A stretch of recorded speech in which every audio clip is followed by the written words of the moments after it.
Hello बच्चों, ये प्रश्न को देखते हैं। तो प्रश्न में दे रखा है, निम्न में से कौन सा कथन किसी सेल अक्रिय इलेक्ट्रोड के बारे में सही नहीं है। यहाँ 4 विकल्प दे रखा है, ए, बी, सी तथा डी। आइए मुख्य अवधारणा की चर्चा करते हैं। मुख्य अवधारणा। तो प्रश्न में क्या दे रखा है, निम्न में से कौन सी कथन किसी सेल के अक्रिय इलेक्ट्रोड के बारे में सही नहीं है। तो जो हमारी अक्रिय इलेक्ट्रोड होते हैं, अक्रिय इलेक्ट्रोड, ये हमारे क्या कहते हैं, ये हमारे क्या करते हैं, रेडॉक्स अभिक्रिया में भाग नहीं लेते हैं। ये हमारे रेडॉक्स अभिक्रिया में भाग नहीं लेते। तो अगर हम इसके कार्य की बात करते हैं अक्रिय इलेक्ट्रोड की, तो ये हमारे जो कार्य क्या करते हैं, तो ये हमारे क्या करते हैं, स्रोत के सिंक का काम करते हैं। स्रोत के श्रिंक का, यानी कि ये हमारा क्या करता है, यह अभिक्रिया यानी कि यह ऑक्सीकरण व अपचयन अभिक्रियाओं यानी कि क्या कहते हैं, सतह प्रदान करता है। यानी कि ऑक्सीकरण और अपचयन अभिक्रिया हो सके, इसके लिए सतह प्रदान करता है। तो ये अपना विकल्प देखते हैं कौन सा विकल्प सही है। तो प्रश्न में क्या दे रखा है, अक्रिय इलेक्ट्रोड के बारे में सही नहीं है। तो पहले क्या दे रखा है, यह सेल अभिक्रिया में भाग नहीं लेता है। तो यहाँ पे हमने क्या देखा, रेडॉक्स अभिक्रिया में भाग नहीं लेता है। तो यानी कि ये जो कथन दे रखा है ये भी हमारा सही है। यानी कि हमने क्या देखा, रेडॉक्स अभिक्रिया के लिए भाग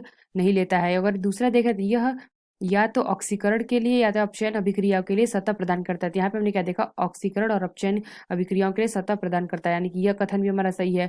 सी के दर का इन इलेक्ट्रॉनों के चालक के लिए सतह प्रदान करता है। तो यहाँ पे हमने क्या देखा, ये हमारा इलेक्ट्रॉनों के लिए भी सतह प्रदान करता है। यानी कि यह कथन भी हमारा सही है। डी के दर का यह रेडॉक्स अभिक्रिया के लिए सतह प्रदान करता है। तो ये हमने क्या देखा था, रेडॉक्स अभिक्रिया में ये भाग नहीं लेता है। तो यानी कि सतह भी प्रदान नहीं करेगा। यानी कि यह जो कथन दे रखा है ये हमारा गलत है। यानी कि जो डी विकल्प है यह विकल्प हमारा सही होगा। आशा करते हैं आपको समझ में आया होगा। धन्यवाद।